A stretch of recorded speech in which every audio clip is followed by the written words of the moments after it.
우리 지난주에는 교회 지하 리모델링을 위해서 공청회를 했습니다. 공청회를 하고 지금은 설계를 맡겨놓은 상태입니다. 앞으로 진행되는 절차가 조금 남아 있습니다. 우리 지하 리모델링 갑자기 왜 하나 하시는 분들도 있으시겠지만 다시 한번 말씀을 드리면 지난 2년 2개월 동안 지하에서 식사를 저희가 하지 못했어요. 그 사이에 여러 가지 일들이 있었는데 가장 커다란 일 중에 하나는 지하에 물이 찼었습니다. 그리고 지하 바닥에 판넬이 있었는데 거기가 물이 먹었어요. 그래서 다시 지하 식당을 사용하려면 바닥 공사를 해야 되겠다 하는 것에서 이야기가 시작이 되었습니다. 그래서 판넬을 온도를 다시 깔을까 하다가 이제는 바닥에 앉는 것이 불편하시니 의자에 앉읍시다. 그래서 그러면 바닥과 의자를 공사할까 하고 이야기가 시작이 됐습니다. 그러다 보니까 비가 오면 또 물이 생기는 거예요. 방수 공사도 해야 되지 않겠습니까? 환풍기 공사도 해야 될 것 같고요. 건물 지은 지 20한 5, 6여 년이 지나다 보니까 한 번도 손을 보지 않아서 손봐야 할 것이 많은 거예요. 과거에는 우리가 냉온풍기를 이렇게 위에 단 것이 아니라 지하에 있는 냉온풍기에서 밀어서 나왔거든요. 그러니까 이왕 할 때 그것도 또 철거했으면 좋겠는 거죠. 하다 보니까 일이 많아졌어요. 일이 많아져가지고 그러면 공청회를 하자. 그래서 지난주에 성도님들의 의견을 청취하는 시간을 2주에 걸쳐서 들었습니다. 그리고 남겨진 절차는 당회에서 그렇게 결정했어요. 우리가 설계를 맡기고 설계 도면이 나오면 우리 당회 유상근 장로님과 저와 그리고 이번에 피택 되신 두 분의 피택 장로님 넷이서 함께 도면을 검토하자. 성도님들이 주신 의견이 잘 반영되었는지 검토해서 수정할 것들은 수정하고 도면을 확정 지은 후에 몇 군데 업체에 견적서를 받아서 비교 견적을 받고 그리고 재직회를 공고해서 재직회를 통해서 최종 승인을 하기로 했습니다. 그러니까 재직회가 하기 전까지는 공사는 시작이 안 되는 거예요. 재직회가 되어야 그래서 여러분들이 동의를 해 주셔야 공사가 시작이 됩니다. 갈수록 가지고 있는 변수들이 좀 있습니다만 어쨌든 그렇게 진행할 예정입니다. 우리가 무슨 일을 할 때 이런 계획들을 세웁니다. 그리고 그 계획대로 진행하려고 노력합니다. 그런데 우리의 계획대로 모든 일들이 진행되지 않을 때들도 있습니다. 그것이 세상 살아가는 일들인 것 같아요. 그럼에도 불구하고 계획은 세워야 됩니다. 모든 사람이 계획을 세우며 살아가고 있습니다. 단지 그 계획이 10년의 계획이냐 1년의 계획이냐 한 달의 계획이냐 아니면 오늘 하루의 계획이냐의 차이가 있을 뿐이지 계획은 모든 사람이 세우는 거예요. 오늘 밥을 먹고 그리고 나서 예배당에 가야지 예배당에 가기 전에 뭐 옷은 언제 입고 뭐하고 몇 시에 나가야지 이게 우리가 아무것도 아닌 것 같지만 다 계획이라는 거예요. 그래서 몇 시에 그러면 일어나야 되겠다 이런 것들을 다 생각하는 것이 계획입니다. 우리 모든 사람은 계획을 세우고 있습니다. 그러기에 어디도 계획을 세워야 되냐면 교회도 저는 계획을 세워야 된다고 생각합니다.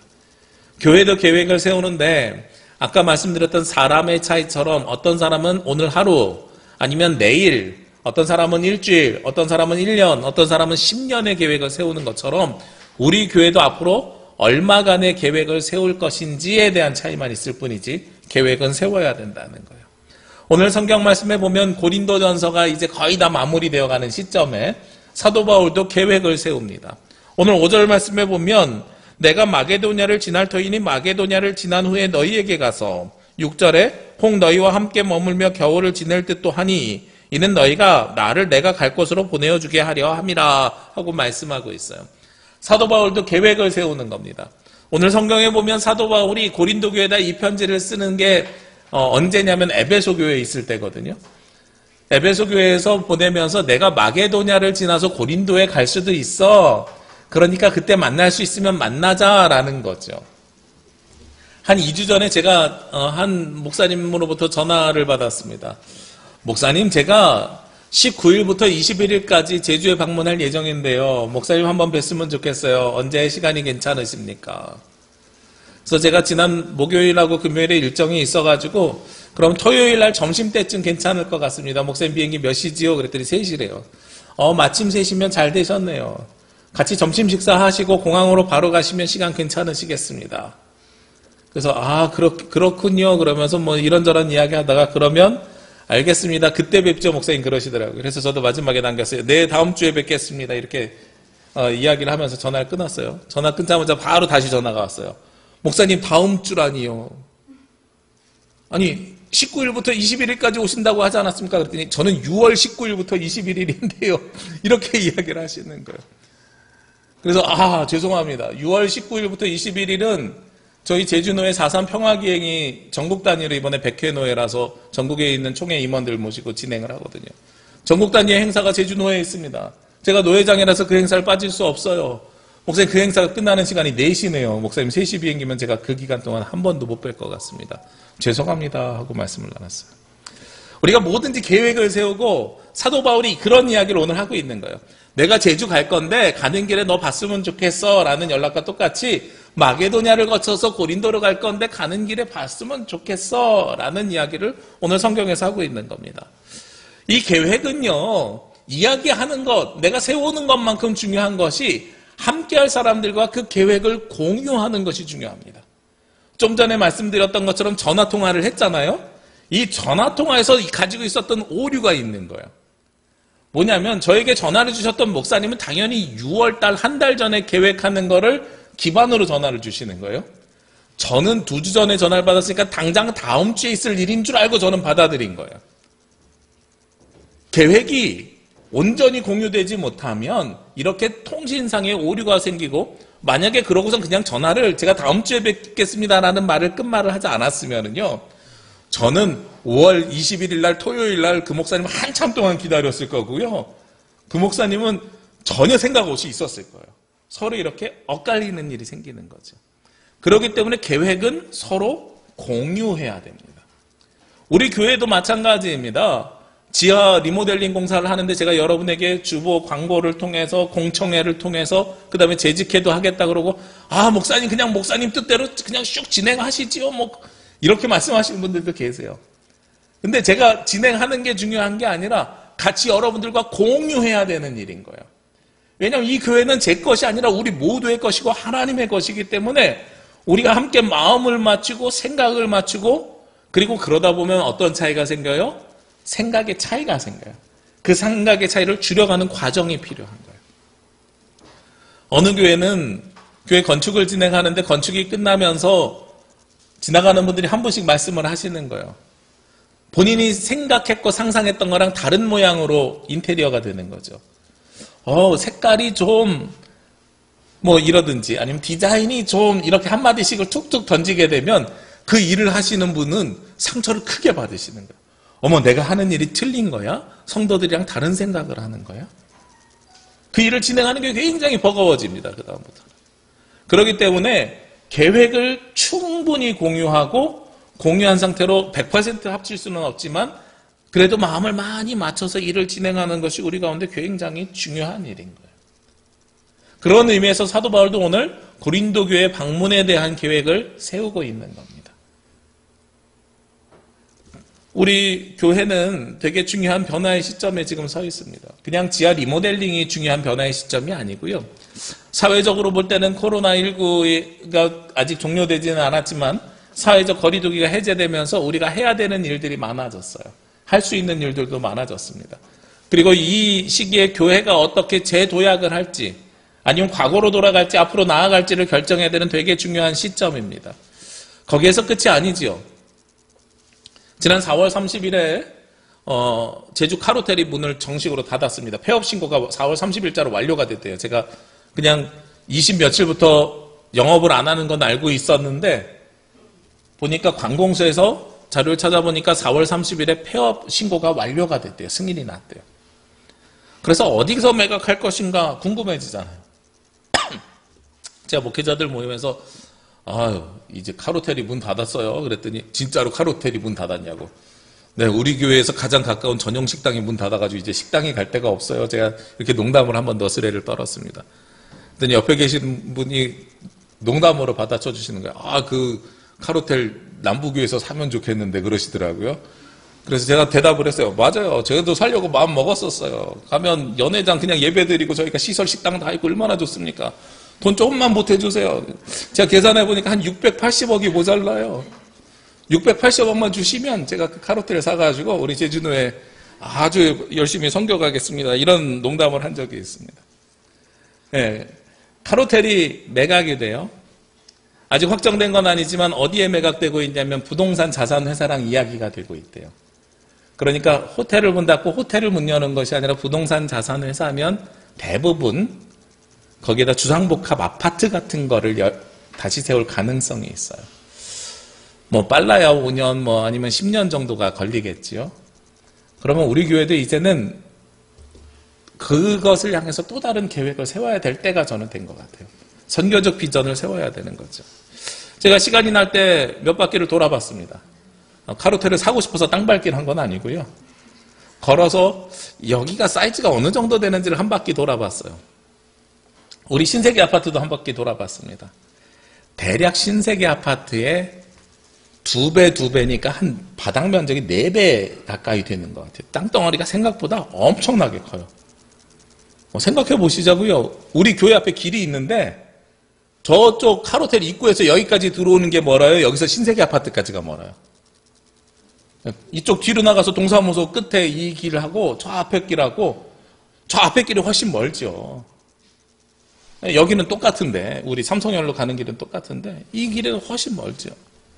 거리가 훨씬 큰 사이즈예요. 거기다가 뭐 건물을 지면 신세계 아파트도 뭐 5층, 6층 뭐 이렇게 7층인가요? 뭐 이렇게 있는데 요즘 건물 다 그렇게 짓습니까? 아니죠. 10몇 층 뭐 이렇게 진다고 가정해 보시자고요. 제가 생각할 때는 최소한 카로텔이 지금 20층이니까요. 저만큼은 일단 허가가 날 거잖아요. 그 이상 올라가는 거예요. 그러면 가로 세로 높이 계산했을 때 이게 몇 배가 들어오겠어요? 엄청난 인구가 들어오는 거예요. 그러니까 엄청난 변화가 이 지역에 일어날 것을 예측하는 겁니다. 거기만 변하겠어요? 그 중심 상가가 생기면 그 주변에 이제 부동산에 눈 뜨시는 분들은 눈이 반짝반짝해지시는 것 같은데 그 주변에 원도심 개발 사업들이 이루어질 거란 말이죠. 이제는 우리 남부교회가 다시 제주의 중심으로 들어갈 가능성이 생겨나는 거예요. 거기에 대한 계획을 우리가 세워야 됩니다. 큰 계획이 세워져야 돼요. 당장 지하 리모델링 하는 것은 우리 눈앞에 보이는 우리의 필요를 위한 작은 계획이라면 좀 더 먼 데를 향한 더 긴 계획을 세워야 됩니다. 그것을 우리는 무엇이라고 부르냐면 비전이라고 부르는 거예요. 그 비전은 무엇을 동반해요? 하나님께서 주시는 사명을 동반합니다. 그 비전은 무엇을 동반하냐면 사역을 동반합니다. 그래서 하나님께서 우리 교회를 어떻게 사용하실지를 우리가 꿈꿔야 되고 그 꿈꾸는 것대로 우리가 준비해 나가야 됩니다. 근데요, 우리가 원하는데 항상 우리가 원하는 대로 모든 일들이 계획한 대로 이루어질까요? 아니에요. 계획한 대로 모든 일들이 이루어지지 않아요. 그 가운데는 항상 변수가 존재합니다. 오늘 7절 말씀해 보면 이제는 지나는 길에 너희 보기를 원하지 아니하노니 이는 만일 주께서 허락하시면 얼마 동안 너희와 함께 머물기를 바람이라. 지나는 길에 보지 않고 머물기를 바람이라 라고 이야기하고 있어요. 이건 뭐예요? 제주 가는 길에 잠깐 봤으면 좋겠어요. 이거 아니고요. 내가 거기에서 며칠이고 있으면서 깊은 대화를 나눴으면 좋겠어요 라는 뜻인 거예요. 그러니까 마게도니아를 지나서 고린도를 가는데 그냥 지나는 길에 너네 잘 있구나 하고 잠깐 만나는 것이 아니라 고린도전서 1장부터 쭉 보면 고린도 교회가 가지고 있는 여러 가지 문제들이 있었죠. 나는 아볼로파야, 그리스도파야, 바울파야, 뭐 게바파야 이런 파당 싸움이 있었어요. 거기에서 시작해가지고 성찬식 하는데 먼저 온 사람들이 다 먹었어요. 지난주에는 헌금 문제도 다뤘어요. 은사 문제도 있었어요. 교회 안에 여러 가지 문제들이 있었는데 그 문제들에 대해서 그냥 편지로 쓰고 마는 것이 아니라 지나가면서 안부 묻는 것이 아니라 내가 함께 있으면서 너희와 이 문제들을 해결해 가기를 원해라는 거예요. 그런데 그 변수가 있을 수도 있으니까 사도 바울은 무엇을 전제합니까? 이 7절 말씀에 가장 중요한 말씀이 있는데 만일 주께서 허락하시면 내가 거기에 머무는 것은 내 계획이 아니라 누가 허락하셔야 할 수 있는 일이에요? 주님께서 허락하시면. 우리가 계획을 세울 때 항상 동반해야 되는 것이 주님 앞에 물어보는 겁니다. 주님 앞에 물어보고 주님께서 허락하실 때 그 일들을 행해 가야 되는 겁니다. 하나님, 내가 이 일을 하는 게 맞습니까? 안 하는 게 맞습니까? 하나님, 내가 이 일을 진행하는 게 맞습니까? 안 하는 게 맞습니까?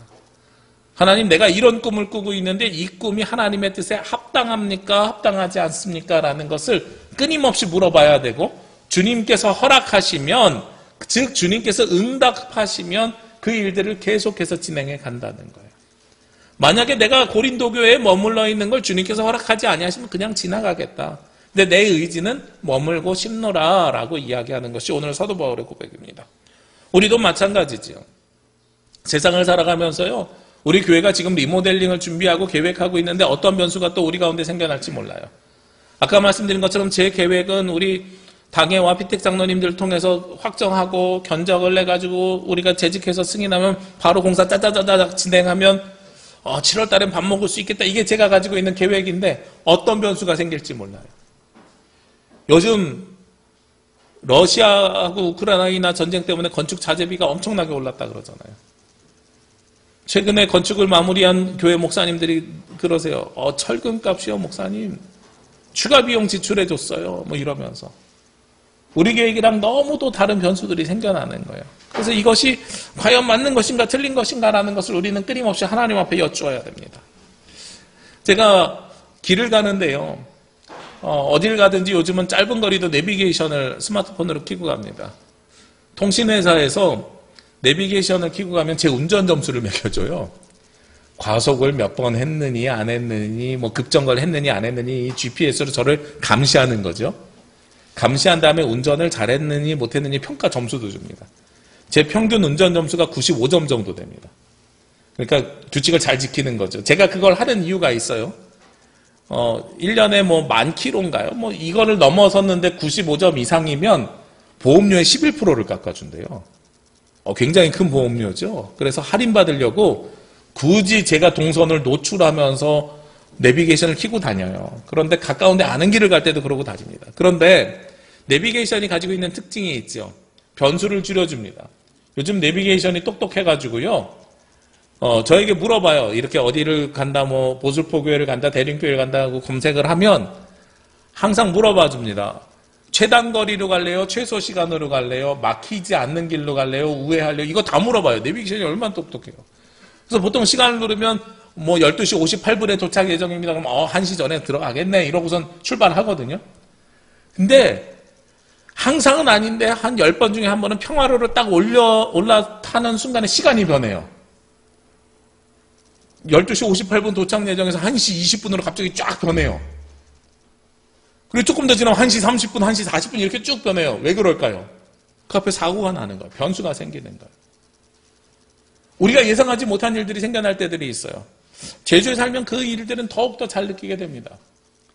지난 2018년에요. 제주에서 우리 교단 전체 총회가 있었습니다. 그때 총회 직원들이 1월 달에, 9월 달에 총회가 있는데 1월 달에 미리 내려와서 장소를 답사를 하고 싶다고 저에게 도움을 요청했어요. 그래서 총회 직원들이랑 아침에 여기 라마다 호텔, 탑동에 있는 라마다 호텔을 가서 그 안을 살펴봤습니다. 저희가 보통 1000명 정도 내려오고 회의실에 800여 명이 들어가야 되는 회의실이 있어야 되는데 라마다 호텔 가봤더니 680명 정도. 너무 아깝더라고요. 왜냐하면 이 강대상이 이렇게 쫙 열려요, 뒤에. 전자로 쫙 커튼이 열리면서 바다가 쫙 보이는 거예요. 예배 드릴 때 뒤가 쫙 열리면서 바다가 보이면 얼마나 은혜롭겠어요. 야, 장면 멋있을 것 같은데 680명 들어가니까 한 100몇십 명이 못 들어가니까 포기를 했어요. 그리고 그 다음에 그 인원이 들어갈 수 있는 큰 시설이 표선에 있는 해비치 호텔. 거기 갔더니 딱 850명 들어가더라고요. 그래서 일단 하나 킵. 그 다음에 가는 곳이 중문에 있는 컨벤션 센터. 거기는 뭐 2,000명도 들어가는데 문제는 가격이 너무 비싼 거야. 그래서 총회 직원이랑 고민을 하는데 기억에 남는 사건 하나는 무엇이었냐면 아침에 라마다를 가는데요. 부슬부슬 비가 와요. 그래서 그 같이 있었던 목사님이 저에게 그런 이야기를 하는 거예요. 확실히 제주는 따뜻한가 봐. 1월 달인데도 비가 오네. 서울 같으면 눈이 오는데 이러더라고요. 근데 햇빛을 갔더니요. 날이 너무 좋아요. 햇빛이 너무 좋아가지고 거기서 사진을 막 여러 장 찍었어요. 햇빛이 좋아가지고 사진 여러 장 찍고 와 무슨 봄날 같아. 1월 달에 이렇게 사진을 찍었거든요. 그리고 나서 중문을 갔더니 날이 너무 흐린 거예요. 어두컴컴해요. 아니 오후 3시밖에 안 됐는데 왜 이렇게 시커매 이랬었어요. 그런데 평화로를 딱 올라타는 순간에요. 눈이 오기 시작하는 거예요. 그래서 차가 2대가, 총회 직원들이랑 2대가 움직였는데 하나는 렌트해서 제 뒤를 쫓아오고 저는 이제 또 다른 목사님, 그래서 2팀이 이렇게 움직이는데 저는 그 육지에서 살던 습관이 있어서 항상 차에 체인을 가지고 다니거든요. 눈이 오길래 바로 체인을 차고 차를 이렇게 쭉 공항으로 와서 저희 차에 타신 목사님들은 그날 집에 갔어요. 근데 제 뒤에 오던 목사님들은 2시간 동안 평화로에 갇혀가지고 그날 못 가고 전화 왔어요. 저녁에 목사님 숙소 좀 구해주세요 이러고 저녁에 전화가 왔어요. 우리가 생각한 거랑 우리가 계획한 거랑 전혀 다르게 이 제주라는 좁은 땅 안에서도 날씨가 동서남북이 다 다르면서 우리의 삶의 환경을 다 변화시켜가는 거예요. 그렇기 때문에 우리가 무슨 일을 하든지 항상 무엇을 해야 되냐면 주님으로부터 허락을 받고 해야 됩니다. 그리고 그 변화가 누가 잘했기 때문에 비행기를 잘 탄 사람은 하나님께서 허락하시고 못한 사람은 허락 안 하신 게 아니에요. 다 목사님들이에요. 하나님께서 그렇게 하신 이유가 있다고 저는 생각을 하거든요. 그래서 우리가 총회를 준비하면서 더 많은 변수를 계산하게 됩니다. 날씨라든지요, 비행기를 못 탔을 경우에는 어떻게 대안을 해야 되는지 대비책들을 그것도 만드는 일들이 만들어지는 거죠. 그렇게 우리가 계획을 세우고 변수에도 대응을 하면 그러면 일들이 또 잘 진행되느냐? 그렇지 않아요. 오늘 성경 말씀에 8절과 9절 말씀에 보면 내가 오순절까지 에베소에 머물려 함은 하면서 사도 바울이 오순절까지 에베소에 일단은 머무를 것을 이야기합니다. 오순절이 성령 강림절이잖아요. 지금이 오순절을 기다리는 사도 바울이 이 고백하는 시점이랑 똑같아요. 그런데 머물려 하는 이유가 있어요. 9절 말씀해 보니까 내게 광대하고 유효한 문이 열렸으나 대적하는 자가 많음이라. 광대하고 유효한 문이 열렸대요. 세번역 성경으로 읽으면 이 말씀이 좀 더 명확해서 세번역 성경으로 읽어드리겠습니다. 나에게 큰 문이 활짝 열려서 일을 많이 할 수 있는 기회가 생겼습니다. 그러나 방해하는 사람들도 많이 있습니다. 새 시대를 준비하고 변화를 준비하게 되면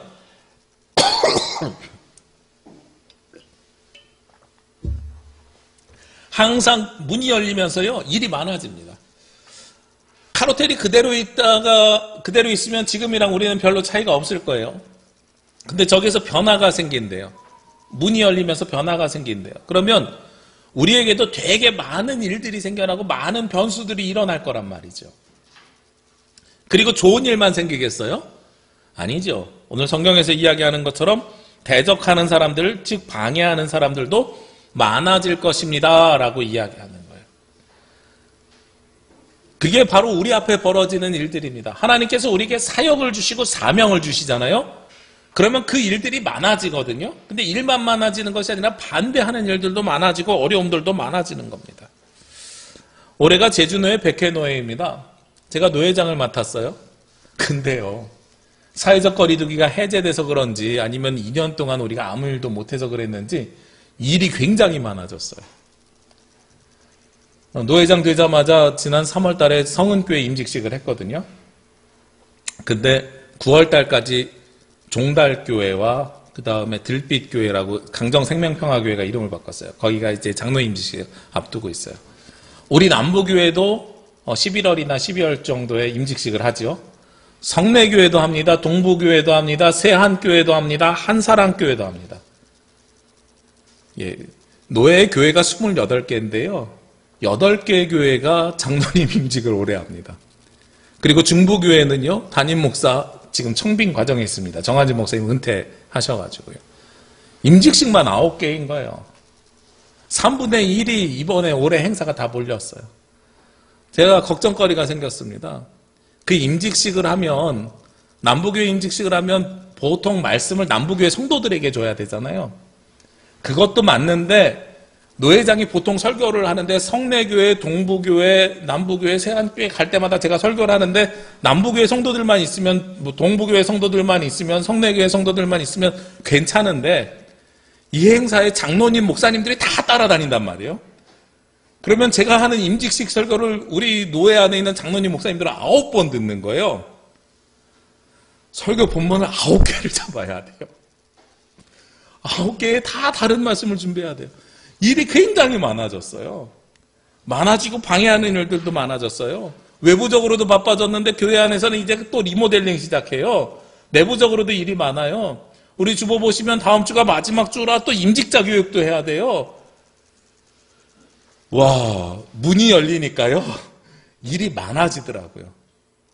그래서 더 뭘 해야 되냐면 기도해야 돼요. 하나님께 간구해야 돼요. 왜냐하면 그만큼 모두 많아질 것 같아요. 방해하는 세력들도 많아지기 때문에 그렇습니다. 그렇게 일들을 우리가 이제 계획하고 준비하는 과정 속에서 감당해 가야 됩니다. 거기에서 끝나는 게 아닙니다. 마지막으로요, 사도 바울은 오늘 본인이 당장 갈 수 없으니까 누구를 대신 보냅니다. 10절 말씀에 보면 디모데를 대신 보내요. 디모데가 이르거든 너희는 조심하여 그로 두려움이 없이 너희 가운데 있게 하라. 이는 그도 나와 같이 주의 일을 힘쓰는 자임이라. 나와 같이 주의 일을 힘쓰는 자 디모데를 대신 보낸다. 그러니까 그가 낯선 곳에 가서 두려움 없이 주님의 일을 할 수 있도록 도와주어라. 여기까지는 그래도 괜찮았어요. 근데 11절 말씀에 보니까 그러므로 누구든지 그를 멸시하지 말고 평안히 보내어 내게 오게 하라. 이렇게 말씀하고 있습니다. 자, 여기에 그를 멸시하지 말고라는 것은 사도 바울이 무엇이 예측되기 때문에 그래요? 디모데를 보내면 고린도 교회 사람들이 디모데를 어떻게 할 것이 예상이 돼요? 멸시할 것이 예상되니까 멸시하지 말라라고 이야기하는 거예요.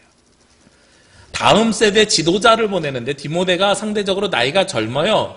그래서 다음 세대 지도자거든요. 그래서 사도 바울이 하는 서신서들 뒤에 디모데 전후서가 있는 이유가 그런 겁니다.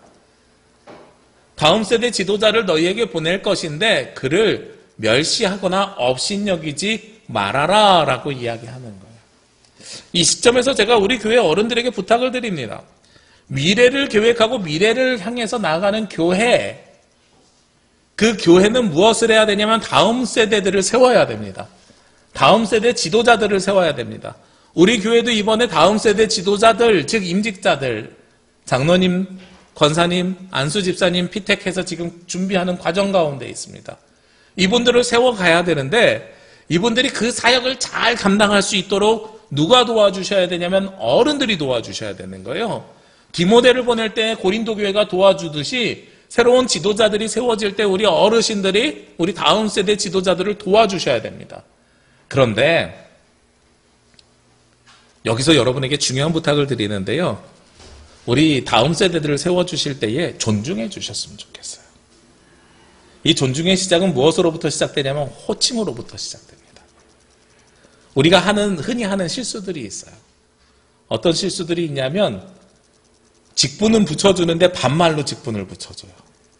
제 이름을 예를 들을게요. 제가 이성진 집사다 만약에 이랬을 때 성진 집사야 물 좀 가지고 와. 이게 존댓말인가요? 반말인가요? 존중하는 것인가요? 직분을 인정해 주셔야 돼요. 그리고 그 직분의 사명을 잘 감당할 수 있도록 도와주셔야 돼요. 그러니까 어르신들이 우리 다음 세대들이 일할 수 있도록 도와주시는 이 일들이 그 호칭을 부르는 것으로부터 시작이 됩니다. 저랑 어릴 때부터 같이 자란 교회 친구가 있습니다. 이 친구가 지난해 연말 올해 초에 교회를 옮겨야 될지 말아야 될지를 굉장히 심각하게 고민했습니다. 왜 그런 고민을 하는지 저랑 통화하면서 이야기들을 여러 번 하는데 작년부터 시설위원장이 됐다는 거예요. 교회에서 시설위원장이 됐고 그 다음에 집사 직분으로 여러 일들을 교회에서 하고 있는데 그런데 본인이 생각할 때는 요즘 사용하지 않는 이 친구도 뭐 건축 관련된 일을 하고 있어서 요즘 사용하지 않는 방법으로 공사를 한다거나 이런 일들이 생기면 의견을 개시하고 싶은 생각이 드는 거죠. 나름 공기업 부장급 정도의 뭐 건설 기술사고 박사학위도 있으니 충분히 사회적으로는 그 일들을 개시합니다. 사회적으로 개시하는 정도가 아니라 무슨 대단히 아파트 단지를 지면 관리 감독하는 역할을 하고 있는 사람이에요. 그러니 교회 일에 얼마나 애정을 갖고 했겠어요. 어릴 때부터 교회에서 자랐으니까요. 근데 무슨 의견을 개진하려고 하면 어른들이 그러다는 거예요. 이름이 있는데 아무개 집사야. 젊은 사람들은 그냥 가만히 있고 조용하고 이런 식의 반응을 어른들이 보여준다는 거예요. 의견을 낼 수가 없대요. 아무개 집사야. 속된 말로 애들은 달아. 이런 투로서 본인은 받아들이고 있는 거예요. 그래서 내가 우리 교회를 위해서 더 헌신해야 되는지 말아야 되는지 그 고민을 하고 있더란 말이죠. 위원장을 시켜놓고도 거기에서 그 직분을 감당할 수가 없게끔 돼 있는 거죠. 나 아직도 애 취급받아? 이런 이야기를 하고 있더란 말이에요. 다음 세대 지도자들을 멸시하는 것이 무슨 괴롭히고 못되게 하고 뭐 이런 것이 아니고요. 직분을 주면 그 직분을 감당할 수 있을 만큼 무엇도 줘야 되냐면 권한도 줘야 됩니다. 근데 그 권한을 주는 것이 어디로부터 시작되느냐? 이름을 불러주는 것에서부터 시작이 돼요. 우리나라 조선 말기에 동학농민운동이 있었습니다. 동학농민운동에서 가장 중요하게 많은 농민들이 거기에 동참했던 이유가 뭔지 아시지요? 동학농민운동에서 주창했던 것은 양반과 노비가 없는 평등 세상을 만드는 것이 그들의 꿈이었어요. 모두가 똑같은 세상을 만드는 것. 지금으로 이야기하면 굉장히 당연한 일인데 그 당시에 그 사람들은 그것이 굉장히 큰 꿈이었어요. 근데 그들이 목숨 걸고 일할 수 있었던 이유가 뭔지 아십니까? 야, 양반과 노비가 없어진데 이런 대의 때문에 움직인 게 아니에요. 동학농민운동을 했던 사람들 안에서는 거기에 있는 사람이 노비 출신인지 양반 출신인지 그걸 물어보지 않고요. 그 사람의 이름을 불러줬다는 겁니다. 성진아, 너 나가서 일해봐. 너 함께 싸우자. 그랬을 때 거기에 감동해서 목숨 걸고 싸웠다는 거예요. 왜 이름 부르는 게 감동이 됐겠어요? 역사 자료 찾아보면은요, 양반들이 노비들을 부를 때 개똥아, 돌쇠야 이렇게 이름 불렀어요. 우리가 그게 이름인 줄 알잖아요. 이름이 아니에요. 그냥 부르는 호칭인 거예요. 개똥이 취급받았다는 겁니다. 돌쇠 취급받았다는 겁니다. 나도 이름이 있는데 내 이름으로 존중받지 못하고 나도 그런 취급당했다는 거예요. 별칭으로 그 취급당했다는 겁니다. 근데 그 사람에게 이름을 불러주었을 때 어머, 나도 이름이 있어. 그것만으로도 목숨 걸고 싸울 수 있는 이유가 됐었다는 거예요. 그것은요, 초대교회에서도 마찬가지입니다. 예수 그리스도의 복음을 누가 제일 열심히 받아들였겠어요? 주인이 받아들인 것이 아니라 당시에 노예 생활하던 종들이었습니다. 고린도 교회에서도 노예들이 먼저 예수를 믿고 먼저 받아들였습니다. 우리나라에서도 초대교회 때 처음에 복음이 선교사들에 의해서 전파되었을 때 마찬가지입니다. 양반과 노비가 같은 자리에 앉아서 예배드릴 수 있으니 그것이 얼마나 기쁘냐라는 것이 당시 그들의 반응이었습니다. 예수님은요, 세상의 지위와 계급이 아니라 모든 사람을 존중하시거든요.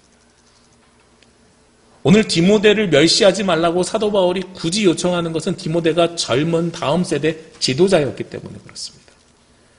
미래를 바라보는 교회, 비전을 세우는 교회, 꿈을 꾸는 교회는 다음 세대 지도자들을 존중할 수 있는 교회여야 되는 거예요. 제가 오늘은 호칭에 대해서만 말씀드렸지만 그 의식이 있어야만 우리가 미래를 꿈꿀 수 있는 교회로 성장해 나갈 수 있다는 겁니다.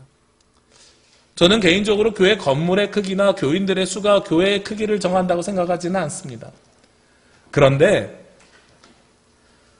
우리가 하나님 나라의 사명을 잘 감당해 나가고 있으면, 그 일들을 꾸준히 해 나가면 반드시 하나님께서는 우리를 사용하십니다. 우리를 통해서 이 땅과 이 지역을 변화시켜 가십니다. 저는 그것을 믿고 있는 사람입니다. 한국 기독교가 위기라고 할지라도 하나님께서는 반드시 우리를 통해서, 우리 중에 남은 자들을 통해서 하나님의 역사를 이어가십니다. 우리가 어둠 후에 빛이 오며 미가서 7장 8절 말씀, 구약의 말씀을 올해 표어로 했는데요. 미가서 5장에 보면 누가 나오냐면 남은 자들이 나와요.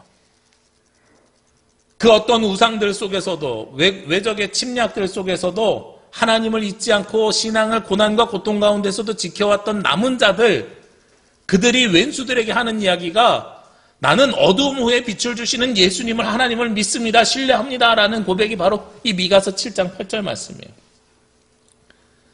우리가 지금 어둠의 시절을 지내고 있을지 몰라도 빛을 바라볼 수 있는 이유가 무엇 때문입니까?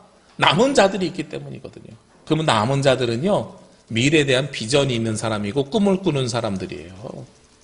하나님께서 우리에게 빛을 주실 것이라는 것을 믿는 믿음의 확신이 있는 사람들입니다. 그래야 우리가 빛을 바라볼 수 있어요. 하나님께서 우리 남부교회를 이 제주 원도심 사용하실 겁니다. 분명히 사용하실 겁니다.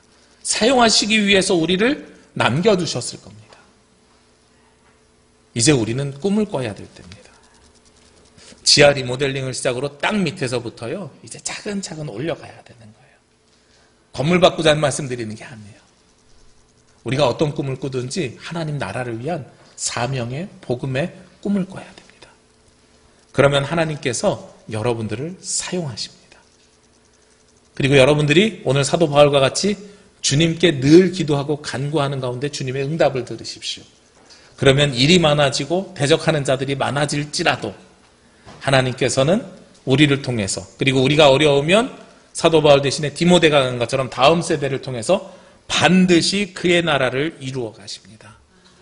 그의 나라가 이 땅에 이루어지기 위해서, 하나님의 나라가 제주에 이루어지기 위해서 쓰임받는 저와 여러분이 되시기를 주의 이름으로 기도합니다. 기도드리겠습니다. 사랑과 은혜가 충만하신 아버지 하나님, 이 시간 주님 앞에 나와 기도와 찬양과 간구하며 하나님의 음성을 들을 수 있도록 인도하여 주시니 감사합니다. 주님께서 주시는 그 말씀에 따라 주님의 뜻에 합당한 삶을 살아가게 하여 주옵소서. 저희들 사람이 비록 계획하지만 이루시는 분은 주님이실 줄로 믿고 고백합니다. 주님, 우리의 인생을 주관하여 주시고 우리의 삶을 인도하시고 하나님의 뜻이 우리를 통하여 이 땅에 이루어질 수 있도록 주님 역사하여 주시옵소서. 이 모든 말씀 예수 그리스도의 이름으로 기도합니다. 아멘.